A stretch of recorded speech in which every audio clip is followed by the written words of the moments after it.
Hi, I'm Dr. Michelle. I had a client come to me because her husband of 30 years had left her, and she was devastated. Of course, she was angry at him, but she was also upset about who she was, that she actually lost him, that he actually left her. And this was her third marriage. What was wrong with her? That response to somebody who leaves you of taking the blame on yourself is not unusual for women, although there is an alternative, which is to just blame it on the other person. And sometimes we go back and forth. When my own first husband left me, I assumed it was all my fault, that something was wrong with me. It was only later that I started to take on a different perspective. And that's the perspective that change is not the imbalance. Change is a response to imbalance. And so when things are not working, change happens. When a population gets too great, then sometimes disease or some sort of disaster happens. When there are too many houses being built in an area that is dangerous for fires, you're more likely to have fires. It's an imbalance. And the same goes with our own human experience, that change happens because there's an imbalance. That may be a hard concept to take or to accept when your loss is not somebody walking out on you, but somebody dying. So there is a difference between divorce or separation and death. It's hard to blame anybody. And yet many times women will feel like, oh, if they had only pushed their husband harder to go to see the doctor, if they'd only done it sooner, if they'd only seen the signs. And so that regret, that guilt is one of the things that I help my clients to work through. It's the lens of perception, where they perceive themselves as responsible, as somehow lacking, as somehow imperfect.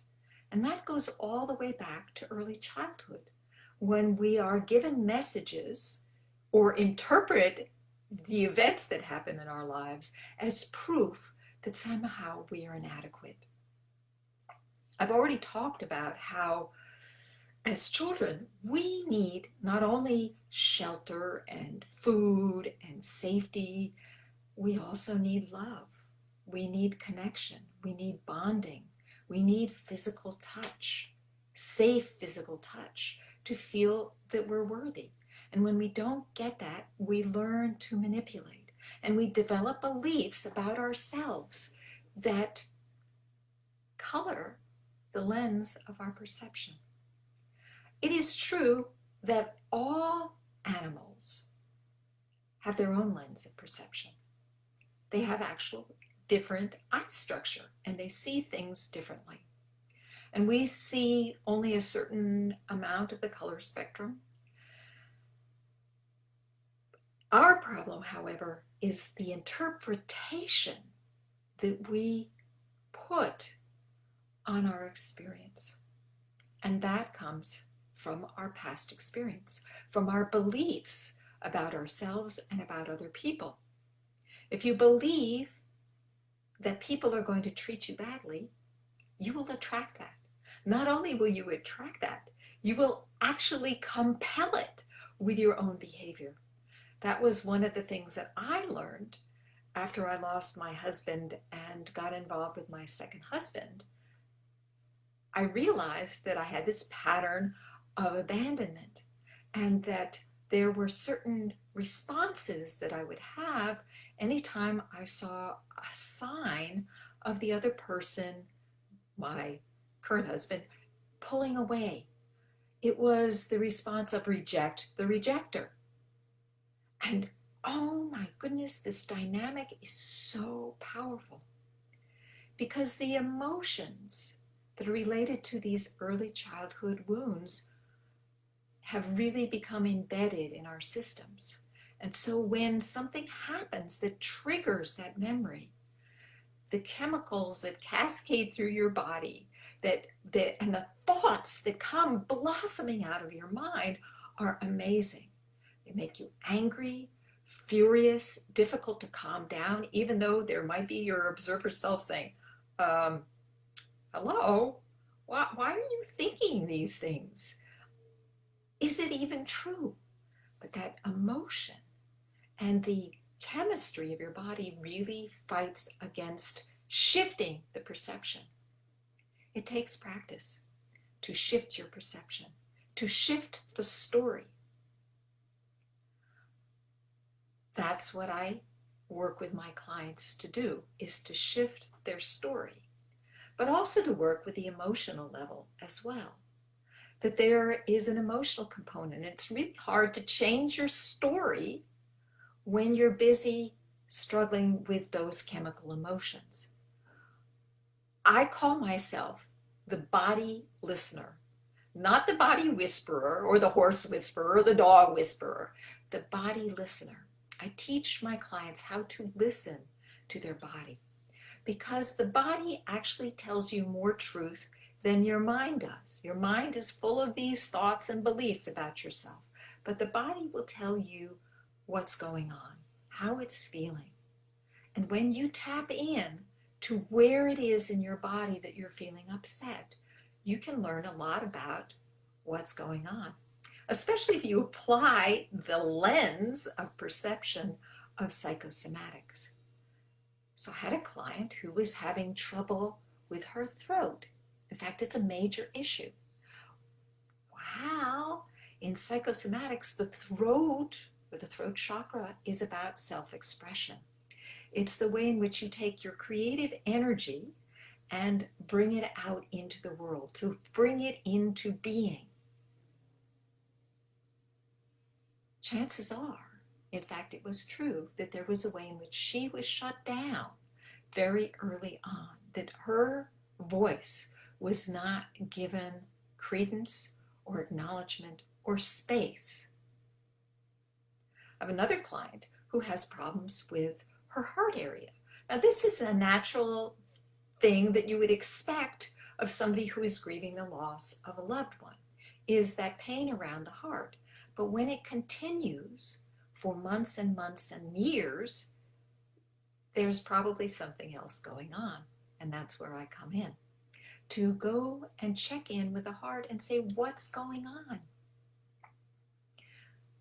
I have a client who has trouble with her stomach, with the indigestion and bloating, and yes, there could be biological or dietary reasons for that, but there's also a psychosomatic reason. And I am a firm believer in approaching any issue, any body issue, from every direction. She's an artist. Has she been expressing herself? Has she been allowing that creative energy to come up and be expressed? The belly is the area, the sacral region, where we are creative. And when we don't let that energy out, it gets stuck and it creates pressure and it makes us uncomfortable. Sometimes, and it depends on the person, it depends on listening to what the body has to say. Sometimes that distress in the intestinal area is something being difficult to digest, or maybe in the stomach. Pain in the stomach could be not just the food being difficult to digest, but the situation being difficult to digest. I had a client who had problems with lung issues. Well, the lungs are about breath, about being able to have space to breathe, to have room for yourself.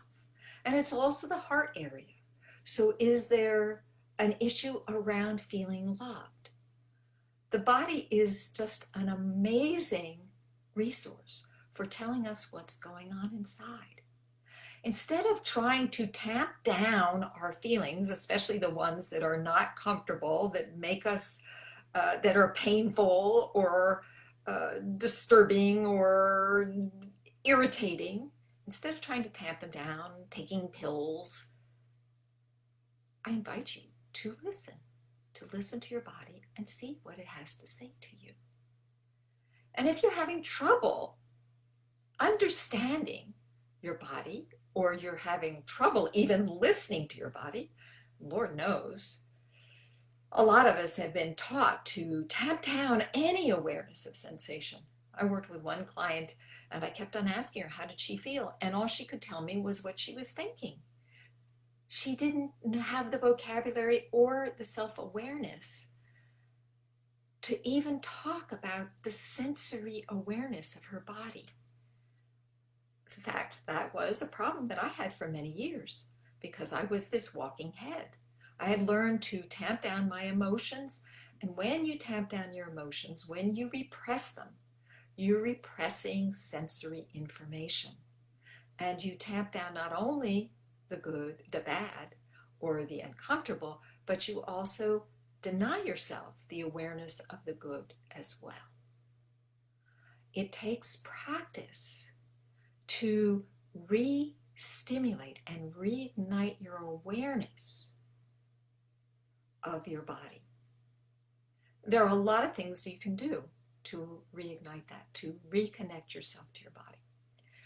Again, if you're having trouble with that, that's one of the things that I do very well. I can actually tell what you're feeling on a phone call. Over the years of talking to people on the phone, I get a sensory experience in my body, and 99 times out of 100, I'm right.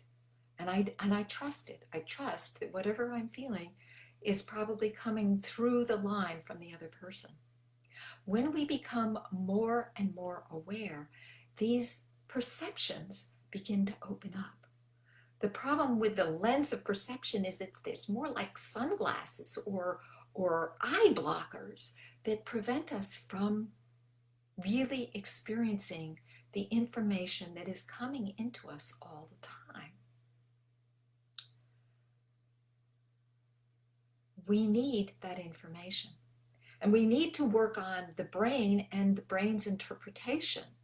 If the brain is constantly finding negative things about our experience, it may be time to change that particular belief system, because we are actually here to enjoy life. We are spiritual beings on a human adventure. And when we learn to connect with that, when we learn to accept that anything that comes into our lives is an opportunity for us to grow and develop, instead of something that's irritating or difficult. It's that holding back and tamping down and resisting that actually causes all the pain, that causes the difficulty, that causes the misery. When you open to what life has to offer, when you approach it with curiosity, things become easier. I don't expect you to get that right away. If you've been trained to look at the world with a particular lens, it takes practice and reminding to change that. And it's hard to change on your own. If you would like a conversation with me to find out how I might be able to help you to open your lens of perception, to look at things in a different way, we can have a conversation. And you would say, well, why would I want that conversation? I mean, okay, so life is not great, but who cares? So what? The ultimate mission that I have is to empower people like you to fulfill your life purpose, to understand why you are here, that you are not here to be miserable. that everything that's happening to you, has happened to you, is either to make you stronger or it's compelling you to move in a particular direction. It's teaching you what your gifts are. It's embellishing and expanding your gifts so that you can serve, you can make a difference, you can leave a legacy. That's why I'm here. To empower people like you, leaders and change makers, and would-be leaders and change makers, to overcome your fears, your emotional blocks, transform your limiting negative beliefs so that you can step into your true power, so that you can live and die without regret, so that you can avoid the number one regret of the dying, not living a life true to yourself. How do you have a conversation with me? All you need to do is go to www.meetwithdrmichelle.com. And that's DR for doctor, and that's 2 L's in Michelle. And it's over there in the comments, meetwithdrmichelle.com. And if you want to check me out some more, I put my website up there too, so that you can learn more about me. Definitely check out my blogs and my interviews. Bye for now.